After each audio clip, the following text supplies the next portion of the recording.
आप देख रहे हैं इंडिया टाउन न्यूज, भारत की बात। शायद बीते 1 से 1.5 साल या 2 साल में ये सबसे बड़ी कार्रवाई।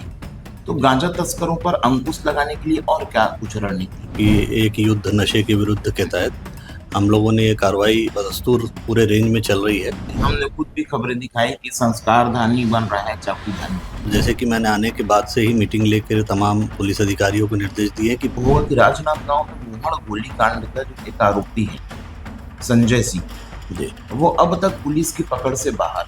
सरकार के जागरूकता अभियान के बावजूद लोग साइबर ठगी का शिकार होते ही जा रहे हैं। लेकिन आपका कहना सही है कि रिपोर्टें आ रही हैं और आम जनता जो है इसके शिकार हो रही हैं। किस तरह की तैयारियां रहेंगी कि होली में हुड़दंग न हो? पूरे शहर में त्रिनेत्र योजना के तहत कैमरे तो लगे हैं, लेकिन ज्यादातर कैमरे बंद हैं। देख रहा हूँ कि शहर काफी जागरूक है। यहाँ पर जो है तमाम लोगों ने सीसीटीवी लगाया हुआ है।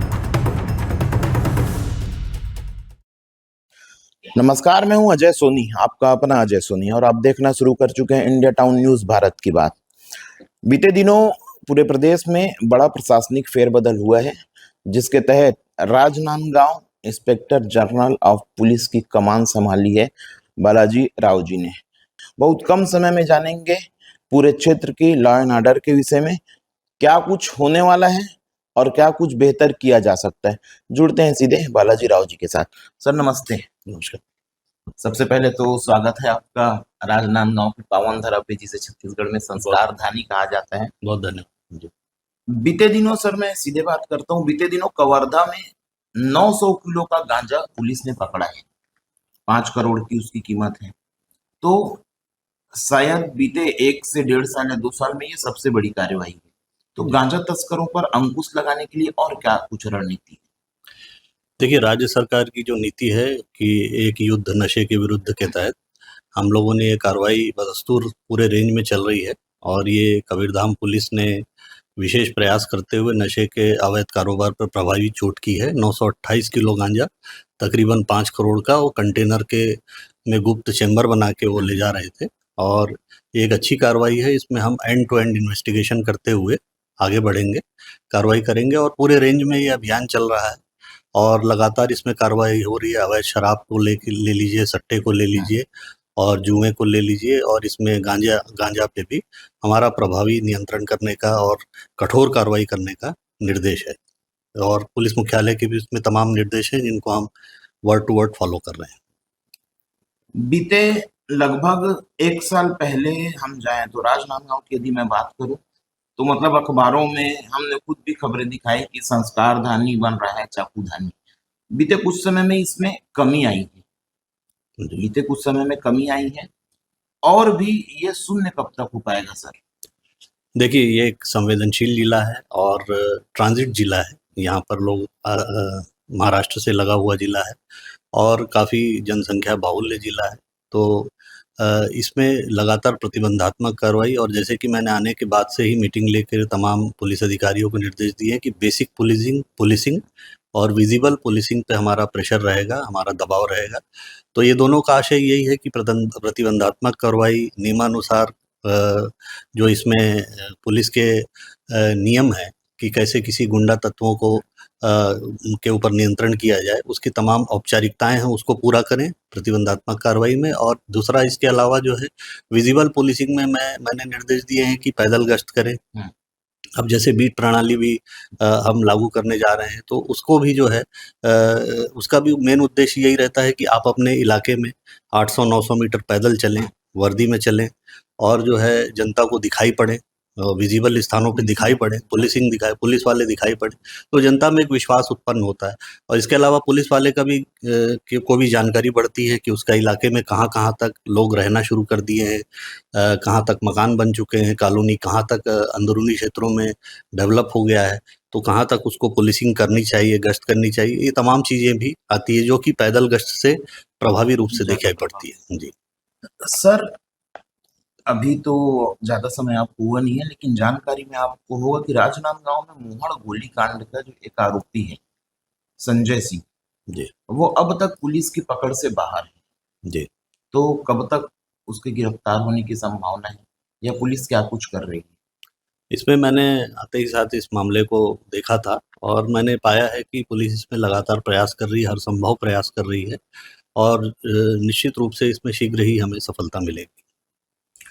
सर, लगातार पुलिस के जन जागरूकता अभियान के बावजूद, सरकार के जागरूकता अभियान के बावजूद लोग साइबर ठगी का शिकार होते ही जा रहे हैं। तो इसमें और क्या कुछ अच्छा आपकी ओर से किया जा सकेगा? देखिए, साइबर ठगी एक बहुत बड़ी समस्या के रूप में, विकराल समस्या के रूप में उभर रहा है और जो एक ये जो मोबाइल है, जो हमारी सुविधा के लिए बना हुआ है, ये धीरे-धीरे हमारे असुविधा का कारण बनते जा रहा है।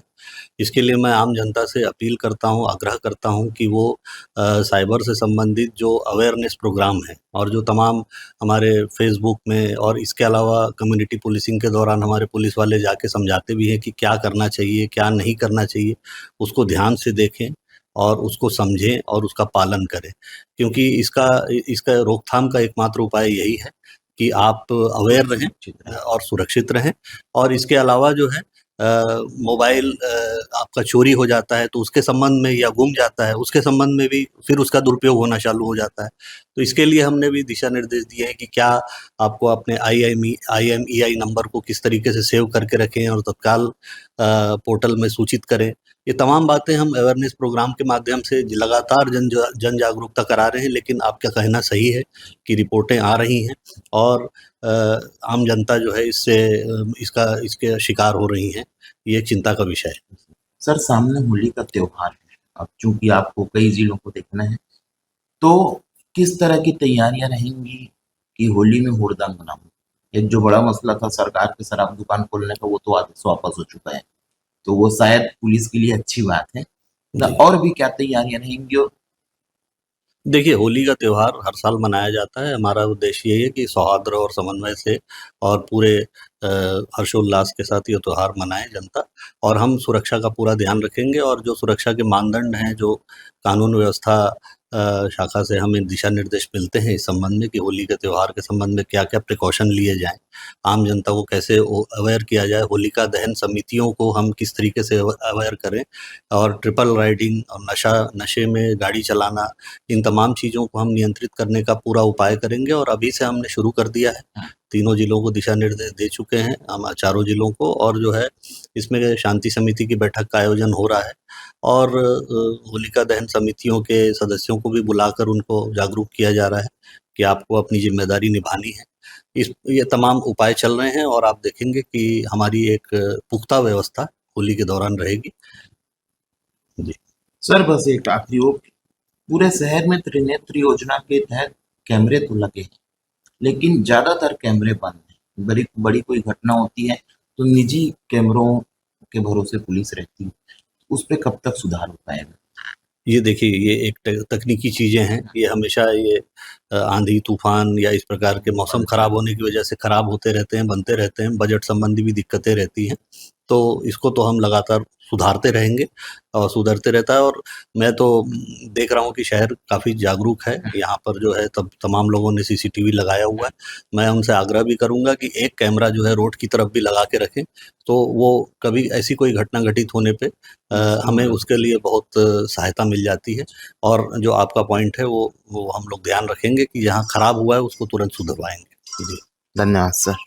तो देखा आपने, इस समय हमारे साथ मौजूद थे राजनांदगांव सहित 4 जिले के inspector general of police Balaji Rao ji. तकरीबन सारे मुद्दों पर उनसे खुलकर बातचीत हुई। भविष्य में किस तरह से कानून व्यवस्था सुधारी जाएगी, किस तरह से कैमरों से निगरानी की जाएगी और जल्द ही मोहन गोलीकांड के आरोपी को भी गिरफ्तार किया जाएगा। फिलहाल के लिए इतना ही। देश प्रदेश की बड़ी खबरों से जुड़े रहने के लिए आप लगातार देखते रहिए आपका अपना channel India town news Bharat की बात। और तब तक के लिए मुझे यानी अजय सोनी को दीजिए इजाजत। नमस्कार। आप देख रहे हैं इंडिया टाउन न्यूज भारत की बात।